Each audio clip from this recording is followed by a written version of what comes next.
नमस्कार। आइए सुनते हैं कांता भारती की रचना रेत की मछली का पार्ट 2। नींद टूटी तो थोड़ी देर तक मैं समझ ही नहीं पाई कि सुबह हो चुकी है या रात उतरने वाली है। कुछ देर बाद ही मैं सुस्थिर हो पाई। मानसिक क्लांति के कारण संभवतः सारे दिन मैं सोती रही थी। धूप बिल्कुल जा चुकी थी। आकाश पर रोशनी के अंतिम लक्षण बीतने वाले थे। मैं चौंक कर उठ बैठी। पलंग के पास की छोटी मेज पर मेरी वह डायरी पड़ी हुई थी जिसे पढ़ते पढ़ते मैं थक कर सो गई थी। पर्दा हटा हटा कर आगे बढ़ती हवा के हाथ उसके पन्ने उलट पलट जाते थे। जो पन्ना खुला हुआ था उसकी तारीख चमक रही थी। 14 मार्च 1963। तिथि के नीचे गांधी के शब्द छपे थे। प्यार किए बिना हम कुछ नहीं कर सकते। प्यार से ही त्याग की भावना आती है और त्याग ही मानव को सच्चे अर्थों में मानवीय बनाता है। स्वार्थ से उठाता है, क्या सचमुच उठाता है? क्या सचमुच मानवीय बनाता है? तभी दरवाजे पर आहट हुई। मैं थोड़ा सा चौंक गई। यंत्रवत मैंने डायरी बंद कर ली और उसे छिपाने जा रही थी कि कुमुद अंदर आ गई। उसने देखा और अचानक जोर से बोली, ए यू नॉटी, क्या छुपाया जा रहा है? डायरी तकिए के नीचे करके मैंने खिसियाहट भरी आवाज में कहा, कुछ भी तो नहीं। छुपाना क्या था? कुमुद ने अपना बैग पलंग पर फेंका और तकिए की ओर झपटी, लेकिन मैंने डायरी उसके हाथ में जाने नहीं दी। काफ़ी देर तक छीना झपटी के बाद शायद वह ऊब गई। जलाकर बोली, जा हट, मर, छुपा ले, मत दिखा। फिर स्वस्थ होकर बोली, देवी जी कुछ चाय वाय हुई या नहीं? हल्का सा अपराध का भाव मन में उभरा। मैं देर तक सोई रही। कुमुद ऑफिस से थकी हुई आई होगी। उसे एक कप चाय तैयार कर दे सकती तो कितना अच्छा होता। अचकचा कर मैं उठ गई। बोली, अभी तैयार करती हूँ, तुम बैठो। अरे पागल हुई हो, मैं ही बनाती हूँ, कहकर कुमुद बरामदे में एक कोने में बनी रसोई में खड़ी होकर चाय बनाने लगी। इच्छा हुई कि डायरी के अधूरे छोड़े हुए पन्ने फिर खोलूं, वैसा कर नहीं सकी। प्यार से आदमी मानवीय बनता है, स्वार्थ से ऊपर उठता है। क्या यह सत्य है? जीवन का बीता हुआ इतिहास एक ऐसे यंत्र की तरह चेतना पर घूमने लगा जिसमें बहुत से निशान बने होते हैं और जिसमें किसी वस्तु का आकार आंका जाता है। लेकिन प्रेम के संदर्भ में लिखा हुआ वह सत्य जीवन के इतिहास के उस यंत्र में खरा उतरता है क्या? प्यार की इस निष्ठा में जीवन के दूसरी चक्र कितना खेल खेलते हैं, यह कौन जानता है। कब चाहा था कि मैं वह सब जो कुछ भी हुआ, क्या वह सब प्यार का ही सत्य था? क्या प्यार के इसी उबलते हुए सरोवर में कमल के सिवाय और काई नहीं उगती? क्या प्रयत्न से सिवाय और काई का उगना रोका जा सकता है? मैंने चाहा था कि शोभन वह प्यार बने, ऐसा प्यार बने जो मुझ तक सीमित रह सके, जिसमें हवा के साथ उड़ती बालू का भटकाव न हो, जिसमें कड़ कड़ मन और तन को सहेज कर प्यार की पुलबगिया में सीमित कर दिया जाए। लेकिन क्या कुछ नहीं हुआ? उस बीच प्यार की उस फुलबगिया में क्रोध, जिद, खींच और कुंठा के कितने ही कांटे हो गए। कितने ही बार मेरे और शोभन के बीच ऐसा लगा जैसे एक रेगिस्तान उगाया हो। फिर वह रेगिस्तान अनचाहे ही बढ़ता गया। मेरी चाहत और शोभन की बाहों के बीच का रेगिस्तान एक दिन इतना विस्मित हो गया कि एक सिरे से दूसरे सिरे तक दृष्टि से बांधना भी असंभव हो गया। सुनसान, भयानक और तिलमिलाती दोपहर थी वह, 7 जून 1960। सजा सजाया घर मोहाविष्ट शोभन समेत मिलित और अर्पित एक गोद में नन्ही तोरू के साथ इसी जलते रेगिस्तान की रेत में निकल आई थी मैं। चक्कर पर चक्कर काटते हुए अकस्मात चौक चौक कर तपती रेत में मुझे पीछे मुड़ देखना कि कोई मुझे बुलाने आ रहा है। चमकती हुई रेत के उस छूटे हुए रास्ते के अलावा और कोई नहीं। तपती रेत का वह रास्ता है जो पीछा करते हुए मेरे साथ साथ चला आ रहा है। 1.5 वर्ष लंबे लंबे दिनों को अपने पीछे आते महसूस किया और बार बार चाहा कि इसी रेत के बीच कहीं एक दलदल मिल जाए जिसमें मैं समा जाऊं। लेकिन टखनों तक धंस कर भी आगे डूबा न गया। जीने की इच्छा का कोई एक तार बराबर आगे और आगे खींचता रहा। चिलचिलाती हुई दोपहर, गर्मी से उबे मुरझाए पेड़ और लू से तपता हुआ एक छोटा सा स्टेशन, तोरू को कलेजे से चिपकाए हुए सामान का छोटा सा बंडल संभाले मैं दिन के सायबान के नीचे बेंच पर इंतजार करती हूँ कि वहाँ सामने बिछी हुई जलती पटरियों पर एक ट्रेन आएगी चेहरे पर बार बार पसीना आ रहा था। पसीना तपन का ही नहीं, घबराहट का भी था। कैसे आ गई मैं यहाँ तक, बिल्कुल अकेले? कहीं कोई परिचित मिल गया तो क्या होगा, क्या सोचेगा? घर पर लौटकर माँ और पिता से क्या कहेगा? सोचती कि इस सीमेंट के प्लेटफॉर्म पर ही रेत का वह विस्तार पैदा हो जाए जिसमें फंसकर मैं डूब जाऊं। घबराहट हटाने के लिए मैं इधर उधर ध्यान बटाने लगी। देखा तोरू के चेहरे और नन्हे नन्हे हाथों पर पसीना झलक आया है। पसीना पोंछा, उसे लू से बचाने के लिए पानी पिलाया और फिर रुमाल टटोल कर देखा कि टिकट सावधानी से बंधा है। मृग तृष्णा के वे दिन भी कैसे बीते थे। बच्ची बहुत छोटी थी जब मैं उसे लेकर अकेलेपन के रेगिस्तान के इस पार माँ के पास लौट आए थे। सोचा था शायद कभी खोया हुआ प्यार लौटे, शायद कभी दूसरी बार फूलबगियाँ की रात रानी की गंध आ झोंक जाए, शायद फिर नाद के पानी में उग आया कमल मेरी आंखों को परस जाए और दो बाहों के बीच नया जीवन उगे। लेकिन मृग तृष्णा बदली नहीं। चाह हुआ सच नहीं हुआ। 2 बरस रेत में भटक भटक कर आखिर इस प्लेटफॉर्म पर आ पहुंची। ट्रेन आ रही थी। छोटे प्लेटफॉर्म पर हलचल शुरू हो गई थी। गिने चुने कुली ट्रेन के इंतजार में आकर खड़े हो गए। 10-12 मुसाफिर सामान सहेजने और भागदौड़ करने लगे थे। मैं क्या सहेजूं? सब कुछ बिखरने के बाद अब जो जीजीविसा के 2 कण मेरे आंचल में बचे थे उन्हें मणि की तरह सहेज कर मैं खड़ी हो गई। एक कुली ने मेरे करीब ठिठक कर कहना चाहा कि मुझे उसकी ज़रूरत है या नहीं, लेकिन फिर कुछ सोचकर दूसरी ओर चला गया। चमकती हुई धूप में क्षितिज के पास जहाँ दोनों पटरियों ने मिलकर सुई की नोक जैसी बना ली थी, जहाँ एक काला बिंदु उभर कर डरावने ढंग से बड़ा होता जा रहा था, जैसे जैसे वह काला बिंदु बड़ा होता गया उस छोटे से स्टेशन के टिन के साइबान में कपकपी भरती गई। प्लेटफॉर्म के सिरे तक पहुंचते पहुंचते ट्रेन का वह विराट आकार इतना भयानक हो उठा कि मन दहल गया। 2 क्षण में इंजन दहाड़ता हुआ धरती कपाता मेरे पास से गुजर गया। ट्रेन धीरे धीरे रुकी। एक जगह मुझे हल्की निराशा भी हुई कि वहाँ भीड़ क्यों नहीं है। उस समय भीड़ का न होना मुझे बहुत सहज नहीं लगा। 2 बरस पहले इसी स्टेशन पर एक गाड़ी रुकी थी, ठीक इसी तरह। उस दिन भी वह छोटा सा स्टेशन इसी तरह उजाड़ था। सूने प्लेटफॉर्म पर बनी बेंच इसी तरह वीरान पड़ी थी। वह ट्रेन जैसे बलात् किसी असहाय की तरह प्लेटफॉर्म पर धकेल कर दहाड़ती हुई चली गई थी। एक क्षण के लिए मैं समझ नहीं पाई थी कि सामने खड़ी माँ और पिताजी से मैं क्या कहूँ। वे भी शायद मेरी तरह उद्वेलित थे। बम्बई से यहाँ तक के इस लंबे सफ़र में कहीं ज़्यादा गहरी कुछ बातें थीं जो कहीं नहीं गई लेकिन सुनी और समझी गई। मेरा श्रीहीन और सौभाग्यविहीन होकर लौटा चेहरा स्नेहसिक्त पिता की आंखों में झलक आया था। शब्द पास नहीं थे कि बेटी की यातना को व्यक्त कर पाते, क्योंकि बेटी की यातना उनका अपना भोग भी थी। शब्द तो किसी के पास भी नहीं थे, मेरे पास भी नहीं, माँ के पास भी नहीं, और तोरू तो थी ही अभी बेजुबान अस्त्रसिक्त। थोड़े दिन बाद मुझे एक जगह काम मिल गया था। जहाँ काम मिला था वह दफ्तर कोई 25 मील दूर शहर में था। हर मौसम की मार झेलती हुई 25 मील की वह दूरी हर रोज़ तय करती थी। हर रोज़ नापी जाती वह दूरी लंबे लंबे 8 घंटे के काम के बीच ऐसी लगती जैसे मैं सिसिफस हूँ, जो पत्थर की चट्टान धकेलता हुआ पहाड़ की चोटी तक ले जाता है और चट्टान फिर नीचे लुढ़क जाती है। सिसिफस के हाथ से छूटी वह चट्टान मेरे सीने पर आकर गिरती थी। मन कचोट जाता था जब तोरू अपनी तोतली भाषा में पूछ बैठी थी, पापा कब घर आएंगे मम्मी? पापा रात को घर क्यों नहीं आते? वे सब कहाँ थे मेरे पास जो बता पाते कि पापा घर क्यों नहीं आते? और यह कि जिसे घर कहा जाए वह कहाँ है?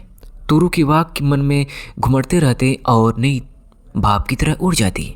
सारी रात इधर से उधर करवटें बदलते बीतती नींद और शांति जैसे खोजे भी नहीं मिल पाती थी। शांति मिलती भी कैसे? मन की शांति को गमलों में उगाया तो नहीं जा सकता। शांति धूप की किरण भी तो नहीं है जो खिड़की खुलते ही अंदर आ जाए। 2 बरस लगातार अशांति के इस जलते रेगिस्तान में नंगे पाँव घसीटती रही। 2 लंबे बरस तन को धीरे धीरे धुनते गए। चलते चलते लगता जैसे आंखों में अंधेरा छा रहा है और पेशियों का तनाव टूट जाने वाला है। माँ कहती कि मेरा चेहरा पीला हो आया है और मैं सूख गई हूँ। इलाज करना होगा, लेकिन इलाज कैसा? किसका? तन की रोग का इलाज होता है, मन की रोग का नहीं। यातनाओं के उस धुंध में एक दिन मैंने सोचा कि मुझे बम्बई जाना होगा।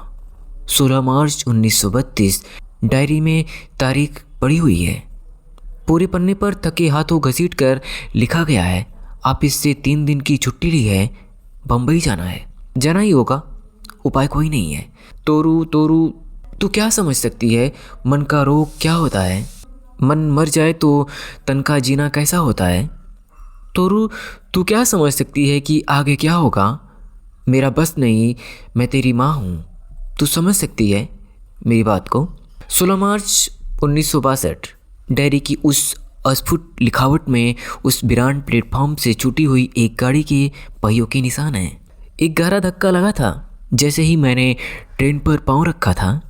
ऐसा लगा था जैसे कि ट्रेन पर चढ़ी नहीं, बल्कि किसी गहराई में गिरा दी गई हूँ। बम्बई जाने वाली उस एक्सप्रेस ट्रेन पर बैठे बैठे अनगिनत क्षणों के छोरहीन क्रम तक फैले हुए विक्रांत जीवन के सहस्रों परछाइयाँ मेरे मानस पर ट्रेन से दिखते दृश्यों की तरह उभरती मिटती रही। बहुत तीखी प्यास लगाई थी, लेकिन मन टूटा हुआ था, उठा नहीं जा सका।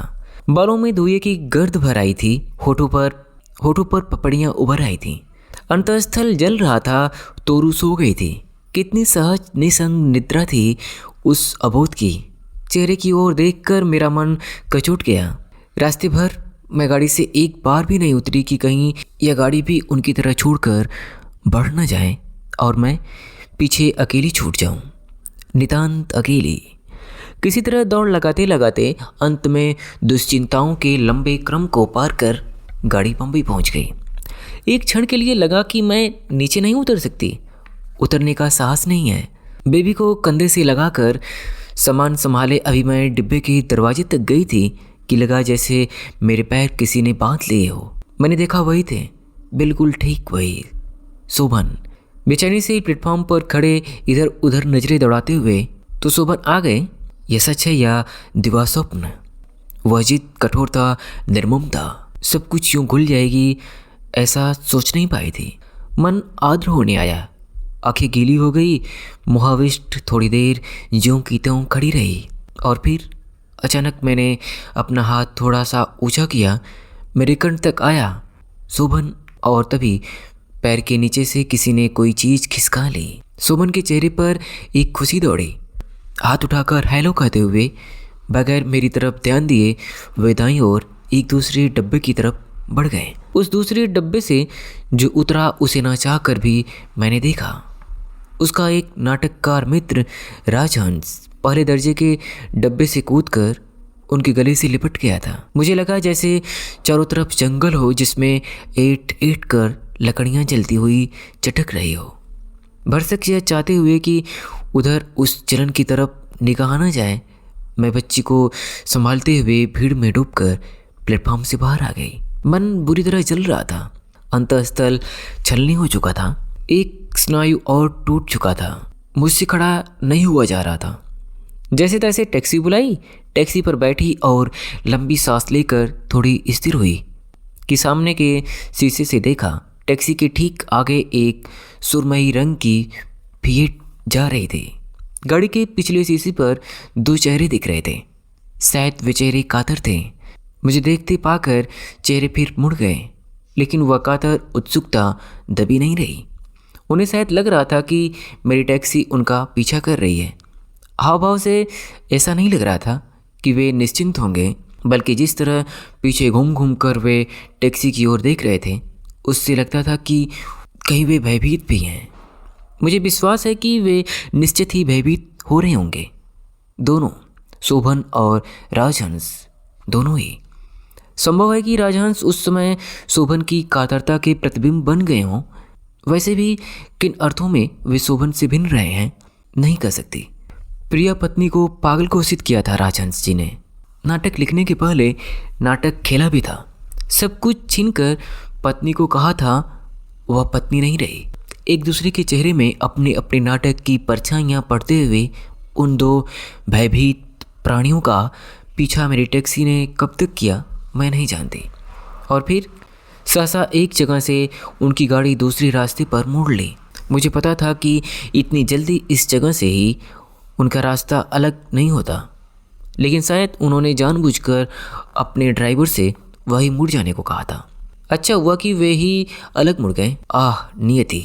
तोरू को कहीं 2 क्षण के लिए ये मालूम हो पाता कि उसका वह चिर प्रतीक्षित पिता चीर कायर होकर रास्ता बदल कर चला गया तो जाने वह क्या सोचते। संभव है उसका सैसो इसकी परिभाषा न समझ पाए, लेकिन क्या आजीवन उसकी परिभाषा उसके लिए अनजानी ही रखी जा सकेगी। तोरू सो रही थी।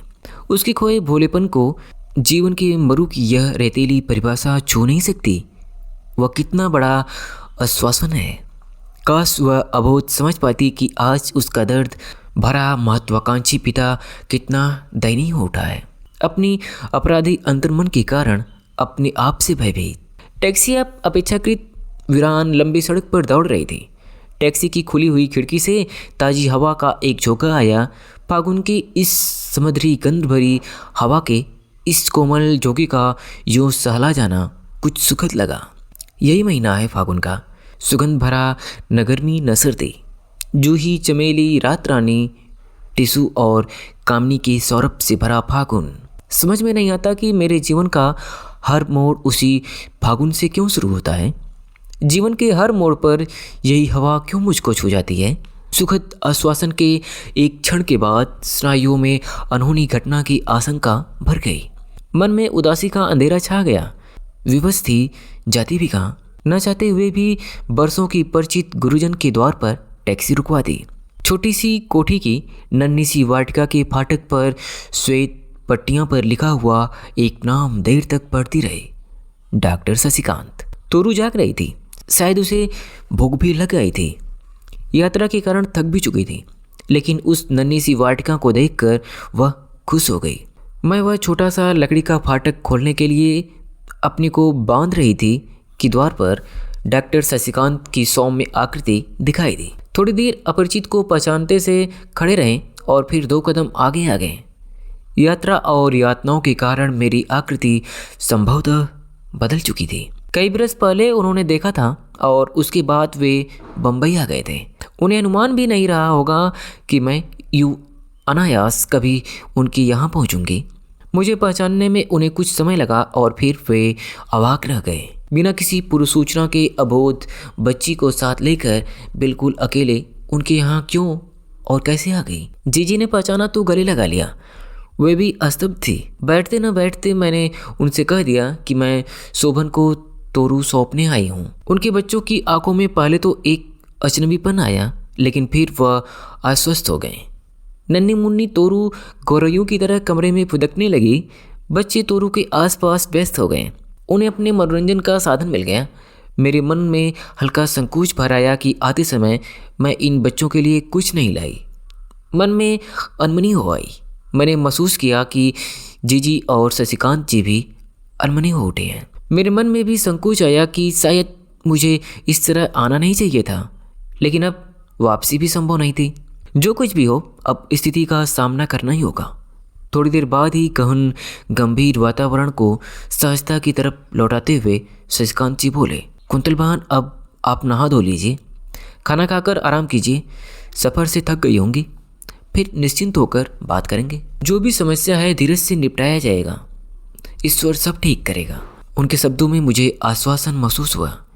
किसी सीमा तक मन का तनाव भी सहज हो गया। जीजी ने बाथरूम तक पहुंचा दिया और खुद नौकर को खाना तैयार करने को कहने चली गई।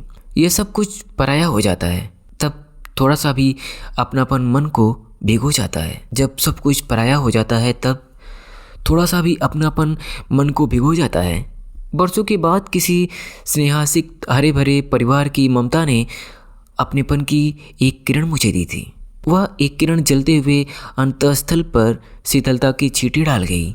बहुत धीरे धीरे थके लेकिन शांत मन से शीतल जल की धारा में नहाकर जब मैं बाहर आई तो मन पहले से ज़्यादा सुस्थिर हो चुका था। हम सब ने मिलकर खाना खाया। बरसों बाद पहली बार उस स्नेह भरे खाने से एक तृप्ति थी। हाँ, मन की उदासी बीच बीच घिर घिर आती थी। शशिकांत जी से उदासी के विछड़ छिपे नहीं थे। अंततः एक बार उन्होंने टोका भी था। एक बात कहूँ कुंतल, तुम उम्र में बहुत छोटी हो। दुख या सुख दोनों से ही सटकर बैठना अच्छा नहीं होता। सुख से ज़्यादा लिपट कर बैठने से सुख की अपरिचय का आनंद नहीं रहता, वह उकता देता है, और दुख से ज़्यादा लिपटने पर वह अंतस्थल को खाता है।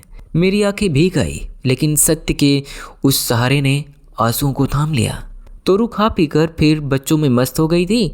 मन में करुणा हो आई कि यहाँ वह नियति से कितनी निसंग है। उसे क्या पता कि अपनी माँ से अलग होकर वह किस नियत को सौंपी जा रही है। दिल्ली से चलते समय उसने पूछा था, माँ हम छुक छुक पर चढ़कर कहाँ जा रहे हैं? तुम पापा के लिए पूछती थी ना बेटा, हम दोनों पापा के पास जा रहे हैं, मैंने उससे कहा था। रास्ते भर वह यही दोहराती आई थी, पापा के पास जा रहे हैं। सांझ ढल रही थी। सूरज दिन भर तपने के बाद समुद्र के उस पार क्षितिज में उतर गया था। तोरू ट्रेन के सफ़र से थकी थी। बच्चों से कहानी सुनते सुनते सो गई। जीजी मेरी गाथा में डूबी थी कि द्वार पर आकर शशिकांत जी बोले, सुनो मैं जरा शंकर भाई के यहाँ होकर आता हूँ। शंकर भाई को शशिकांत जी ने उस शाम मेरी सारी कथा बताई थी। यह बाद में मालूम हुआ कि उन्हें शशिकांत जी ने यह भी बताया था कि कुंतल शोभन को अपनी बेटी लौटाने आई है। जीजी ने मुझे बताया था कि शंकर भाई खुद भी यह सुनकर चिंता में डूब गए थे। इसके आगे की गाथा से मेरा परिचय सीधा नहीं है। मुझे जीजी के पास छोड़कर शशिकांत जी बहुत रात तक बाहर ही रहे, जाने कहाँ कहाँ भटके। आशंकाओं और दुश्चिंताओं के अंधेरे में करवट लेती मैं उन क्षणों में क्या भी था नहीं जान पाई थी। बहुत बाद में एक एक अंश जोड़कर उन कुछ घंटों की नितांत नाटकी गाथा पूरी हुई थी। शशिकांत जी का स्वभाव गंभीर था। उन्होंने कम ही बताया, लेकिन शंकर भाई ने उत्तेजना के उत्साह में एक एक बात सुना दी थी। शशिकांत जी से सब कुछ सुनकर शंकर भाई भी स्तब्ध हो गए थे। फिर उन्होंने ही सुझाया था कि अच्छा हो जो कुछ बात होती है वह शोभन से अभी इसी समय हो जाए। रात को ही टैक्सी लेकर वह दोनों वहाँ से कोई 15 मील दूर शोभन के घर पहुँच गए थे। शोभन शशिकांत जी और शंकर भाई को देखकर किसी सीमा तक आतंकित हो उठे थे। शोभन अपने एक मित्र के साथ बैठे उत्तेजित स्वरों में कुछ कह रहे थे। मीनल सामने खड़ी थी। मीनल का अंतिम वाक्य शशिकांत जी ने सुना। उससे यह अनुमान लगाना कठिन नहीं था कि उत्तेजित वातावरण में बातचीत का केंद्र कुंतली थी। शोभन संकोचवश आगे नहीं बोल सके, लेकिन मीनल अपने वश में नहीं थी। शंकर भाई और शशिकांत जी की उपस्थिति के बावजूद उसने कह डाला कि कुंतल फिर कोई नया विस्फोट करने आई है। वह पागल है और कुछ भी कर सकती है। शोभन की खामोशी से ही मीनल में थोड़ा अंतर आया। अपनी छोप का उबाल उतार कर वह चुप हो गई। उसका चेहरा किसी बिल्ली की तरह वासी हो आया था। थोड़ी देर की खामोशी के बाद शशिकांत जी ने कहा था कि अगर शोभन अपने आप को संयत रख सके वे कुछ कहना चाहेंगे। शोभन ने विनम्र होकर उसकी बात सुनी थी। शशिकांत जी ने बहुत धीरे धीरे कह डाला था कि मैं किसी तरह अकेली बम्बई पहुंची थी बेबी को सौंपने। बात बहुत संयत ढंग से कही गई थी, लेकिन शोभन और मीनल एक साथ उत्तेजित हो उठे थे। जंगली बिल्ली की तरह अपना दुबला पंजा झटकते हुए मीनल चीखी, मैं यह सब कुछ नहीं सह सकती, मुझसे यह सब ना हो सकेगा। उसका दिमाग सही नहीं है। मेरी अपनी तबीयत ठीक नहीं रहती। माँ जी 2 साल से अलग खाट में लगी हुई हैं। उसकी बच्ची को यहाँ संभालेगा कौन? मेरे बस की बात नहीं है। शोभन के मित्र संकुचित हो उठे। शायद प्रतिवाद उनके कंठ तक आया, लेकिन उसे पी गए। फिर बहुत दबे स्वर में उन्होंने कहा, हाँ छोटी बच्ची की समस्या होगी, और फिर आपकी तबीयत तो काफ़ी खराब है। शशिकांत जी ने थोड़ी तीखी आंखों से उसकी ओर देखा तो संकुचित होकर चुप हो गए। थोड़ी देर सभी चुप रहे। फिर शशिकांत जी अपने गंभीर स्वर में बोले, शोभन तुम मुझसे छोटे हो, मेरे विद्यार्थी भी रह चुके हो, लेकिन जो कुछ भी कहूँगा वह उस नाते नहीं कि तुम विद्वान और समर्थ हो, रचनाकार हो, समाज के एक जिम्मेदार सदस्य हो। इस नाते ही जो बात कहूँगा उसको सम्मान दोगे, ऐसी अपेक्षा करता हूँ। यह सच है कि कुंतल और तुम्हारे बीच अब सद्भावना शेष नहीं है, लेकिन वह बच्ची तो इससे परे है ना। शोभन अचानक कुछ बोलने को हुए, लेकिन शशिकांत जी ने उन्हें रोक दिया। मुझे बात पूरी कर लेने दो शोभन, तुम जी खोल कर अपनी बात कह लेना। तुम प्रबुद्ध हो, निर्णय तो तुम्ही को लेना होगा। तुम्हारे और कुंदन के बीच सद्भावना का जो सूत्र टूटा है, सच कहो क्या उसमें तोरू का हाथ हो सकता है? उसे क्यों दंड देते हो? दोस्त मान लिया कुंतल का ही है, बच्ची ने क्या किया है? तुम्हारी बच्ची तुम्हें छोड़ और किसका आश्रय लेगी? शोभन बहुत गंभीर हुआ है और देर तक कुछ सोचते रहे। शंकर भाई और शशिकांत जी एक सीमा तक आश्वस्त हो गए थे कि शायद बात शोभन पर असर कर गई है, लेकिन शोभन ने एक लंबी सांस लेकर अपना चेहरा ऊपर उठाया और बोले, शशिकांत जी, आपकी बात का मैं विरोध नहीं करता, लेकिन आप कुंतल को नहीं जानते। कल को वह हंगामा खड़ा करेगी तो आपका भी बस नहीं चलेगा। अगर उसने यह शोर मचाया कि बेबी को हमने ज़बरदस्ती छीन लिया है तो हम सब के लिए संकट हो जाएगा। मुझे क्षमा कीजिए शशिकांत जी, मैं मजबूर हूँ। शशिकांत जी का चेहरा खींच गया था। शंकर भाई उत्तेजित हो उठे थे। शोभन की ओर झुककर उन्होंने तीखी स्वर में कहा, शोभन जी, आपका हट निर्गम ही नहीं अमानवीय भी है। कुंतल जी इतनी ज़्यादा बीमार हैं, खुद चल कर न जाने कैसे बम्बई पहुंची है, पता नहीं कितने दिन जिएंगी, और आप हैं कि अपनी बच्ची को सहारा नहीं देना चाहते। आप उसे अनाथ गंदी गलियों में भटकने को छोड़ देना चाहते हैं। कोई बात नहीं, आप साहित्यकार हैं, साहित्यकार समाज के ही एक सदस्य हैं। आपका दायित्व हम सब साहित्यकार मिलकर निभाएंगे। शोभन स्तब्ध होकर बैठ गए। कमरे में मनहूसियत की घुटन भर गई। ऐसा लगने लगा कि शोभन की सांस घुट रही है। मीनल चुपचाप उठकर अंदर चली गई और शोभन पत्थर की मूर्ति की तरह जमकर बैठे रहे। शशिकांत जी ने स्थिति को पहचाना, हाथ बढ़ाकर शोभन के कंधे पर रख दिया और सांत्वना देते हुए से बोले, शोभन, तुम क्या जिम्मेदारी से भागोगे? सोचो शोभन। कमरे में फिर खामोशी छा गई। थोड़ी देर बाद शोभन ने जैसे अपने साहस को समेटा और कहा, ठीक है शशिकांत जी, आप मेरे से बड़े हैं और मुझे यह आदेश दे सकते हैं, मैं इनकार भी नहीं करूँगा, लेकिन एक बात मेरी भी माननी होगी। बच्ची मैं अदालत के जरिए ही लूँगा। स्टाम्प पेपर पर लिख कर समझौता होगा, बाकी सब कैसे होगा आप सोच लीजिए। मुझे भी सोचने के लिए कुछ समय तो आपको देना ही होगा।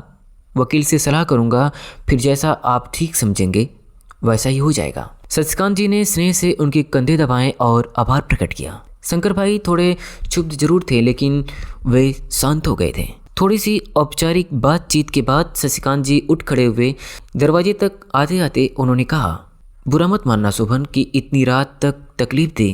तुम्हारे यहाँ आया तो इतने अप्रिय प्रसंग के सिलसिले में। शोभन भी सहज हो चले थे। हाथ जोड़कर उन्होंने कहा, लज्जित न करें आप, इतनी रात गए, इतनी दूर से आप आए, मैं तो आतिथ्य भी न कर सका। चलते चलते तय हुआ था 18 मार्च 1962। डायरी में यह तारीख पड़ी हुई है। 17 मार्च की उस निर्णायक रात्रि के बाद केवल कुछ घंटों के अंतर से ही 10 बजे के करीब वकील के तय हो जाने के बारे में फोन आया शशिकांत जी के पास। वकील तय हुआ है। माँ और बेटी के बीच दीवार खड़ी करने के लिए वकील खड़ा किया गया है। ये सोचकर मन जाने कैसे कैसा हो गया था। अंदर कहीं कुछ कचोटने लगा था। कैसा होता है वह क्षण जब माँ अपनी एकमात्र बच्ची से अलग होती है। इसके बारे में सोचना शायद सहज है, भोगना बहुत मुश्किल। तोरू बहुत खुश थी। नई जगह पाकर वह किलक किलक उठती थी, बार बार हाथ छुपाकर भाग जाती थी। उसका इस तरह खुश होना मन को और अधिक भींच रहा था। मन पत्थर से भी अधिक भारी हो रहा था। क्या उसके बिना जिया जा सकेगा? क्या उसके बिना मन को बांध सकूंगी? वह क्षण कैसा होगा जब तोरू को अंतिम बार सीने से चिपका कर हमेशा के लिए अलग करना पड़ेगा। मन में हुआ कि धकेलकर उस निर्गम क्षण को दूर फेंक दूं, लेकिन वह निर्गम क्षण अब मेरे वश में नहीं था। उसे दूर फेंक सकना मेरे हाथों में नहीं था। जैसे विवशता की एक लंबी रस्सी बराबर फंदे की तरह गले में कसती जा रही थी। फोन आ चुका था। उस क्षण के आने में भी ज़्यादा देर नहीं थी। शशिकांत जी ने कहा था कि शायद 2-3 बजे तक सब शोभन के मित्र, वकील और संभवतः मीनल आ जाएंगे। घंटा भर लगेगा या शायद कुछ समय ज़्यादा लग जाए। उसके बाद तो फिर बिना तोरू के ही लौटना होगा। ऐसी दुविधा की क्षण शायद बहुत छोटी होते हैं, तभी न चाहते हुए भी घंटे बीतते चले गए। जैसे बहुत ढाल वाली धरती पर अनायास से सारे प्रयत्नों के बाद भी कोई गाड़ी लुढ़कती सी चली जाती है, उसी तरह क्षण पर क्षण बीतते ही चले गए और अंततः लगभग 2:30 बजे शशिकांत जी ने कहा कि वे लोग आ गए और बाहर गाड़ी में आए। शशिकांत जी ने कहा तो यातना की रेखाएं उनके चेहरे पर भी उभर आई थीं। मुझे पता था कि इस तरह तोरू के माँ से अलग होने में अपना भी योगदान समझकर वे पीड़ित थे। सोचने का अब समय नहीं था। जो अंतिम क्षण मेरे भय का कारण था वह आ गया था। 17 मार्च 1962 से 18 मार्च 1962, कुल 1-1.5 घंटे के अंदर मातृत्व के इतिहास की सबसे भयानक घटना किसी तूफान की तरह आई और चली गई थी। डायरी की इन पृष्ठों को देखकर विश्वास नहीं होता कि जीवन की इतनी कठिन परीक्षा कौन सा हृदय दे सकता होगा। किसी यंत्र की तरह जल्दी जल्दी नहला धुलाकर तोरू को नए कपड़े पहनाए, उसकी प्रसन्नता की सीमा नहीं थी। छोटी सी वह बच्ची यह जरूर समझ गई थी कि उसे कहीं जाना है, लेकिन कहाँ और किन परिस्थितियों में जाना होगा यह उसकी नन्ही समझ से बाहर था। उसकी खुशियों का क्रम टूट न जाए इसलिए बलात् मुस्कुराना भी पड़ता था। अजीब खामोशी और उदासी पूरे वातावरण में छाई हुई थी। हम सब सहमे और कुंठित थे। किसी में इतना साहस नहीं था कि एक दूसरे से कुछ बोले। शायद शब्द ही नहीं थे किसी के पास। शशिकांत जी ने शोभन को बाहर जाकर कह दिया था कि वे निश्चित जगह पहुँचे, बाकी सब वहीं आ जाएंगे। जाने के लिए टैक्सी आई तो अंतर्मन रो उठा। शंकर भाई साथ थे। शशिकांत जी, उनकी पत्नी और मैं तोरू के साथ टैक्सी के पिछली सीट पर। तोरू जापानी गुड़िया की तरह सामने की सीट पर तकिए के सहारे खड़ी होकर किलकारियां भर रही थी। अचानक उसके एक वाक्य ने मेरे डूबते मन को फिर धक्का दिया। तोतली भाषा में उसने पूछा, मम्मी हम चुप कहाँ जा रहे हैं? शशिकांत जी ने उसके बाल सहलाते हुए बोले, तोरू तुम पापा के पास जाना चाहती थी ना? तोरू और ज़्यादा खुशी से उछलने लगी, लगातार दोहराने लगी, हम पापा के पास जाते हैं। मुझे लगा मैं कान बंद कर लूं, पर यातना से जमी हुई बैठी रही। जहाँ मिलना तय हुआ था वह एक रेस्टोरेंट का छोटा खूबसूरत कमरा था। हल्की फुल्की रंगीन रोशनी में बहुत धीरे धीरे संगीत गूंज रहा था। मेजों पर लोग परिवेश से बिल्कुल निसंग बैठे हुए धीरे धीरे बात कर रहे थे। शोभन अभी आए नहीं थे।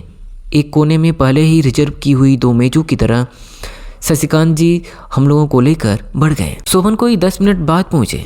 बहुत रुखे और औपचारिक नमस्कार के बाद बैठ गए। उनके साथ वाला अपरिचित आदमी उनका वकील था।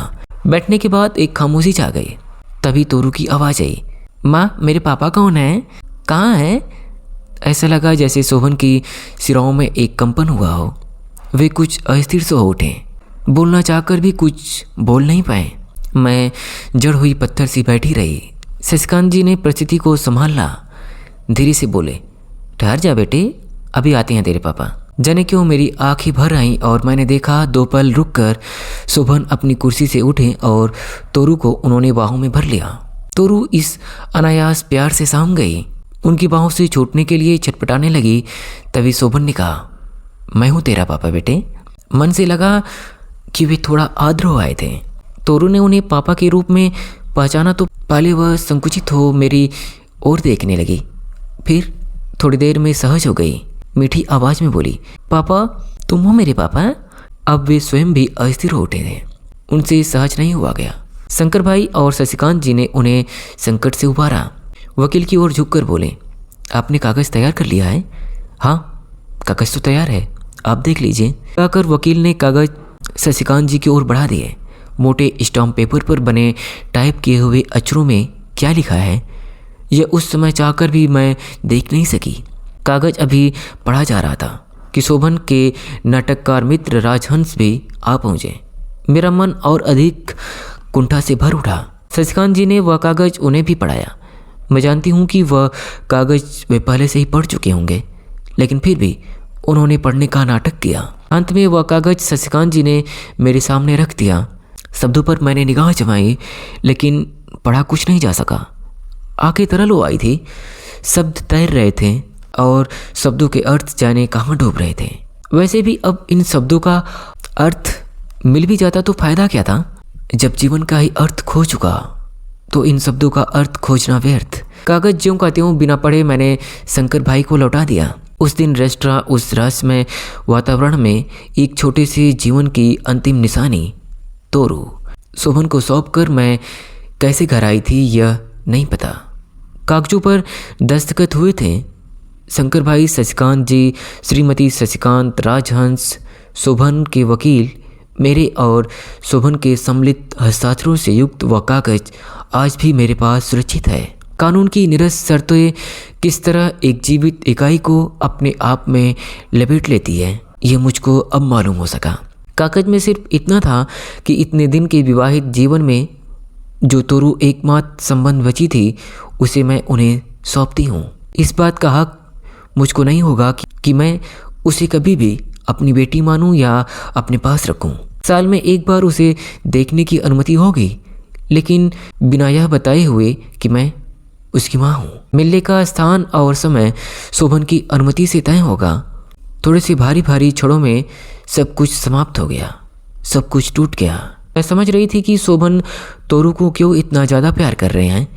उन्हें पता था कि माँ से उसे अलग करके रख पाना दुष्कर होगा। बच्चे को लेकर सबसे पहले वे स्वयं ही रेस्टोरेंट के बाहर आए। कार की ओर ले जाकर बोले, बेबी गाड़ी पर बैठोगी? तोरू खिल गई। तुम्हारी गाड़ी है पापा? हाँ बेटे, मेरी भी तेरी भी। बैठोगी ना गाड़ी पर? कहते कहते उन्होंने कार का दरवाज़ा खोल दिया। तोरू बच्ची की तरह कूदकर अंदर चली गई और अंदर से आवाज़ देती बोली, तुम भी आओ ना पापा, मम्मी तुम भी आओ ना। एक गहरे सन्नाटे के बाद आशंकित तोरू ने फिर पूछा, मम्मी रोती क्यों है पापा? किसी ने कुछ जवाब नहीं दिया। जवाब दिया भी क्या जा सकता था। एक पलायन की भावना शोभन में भर गई थी। जैसे तैसे वह कार में बैठे और ड्राइवर से बोले कि घर चलो। आगे बढ़ चली। गाड़ी से आती तोरू के रोने की आवाज़ कानों से कलेजे तक उतर गई। मैं फुट फुट कर रो पड़ी।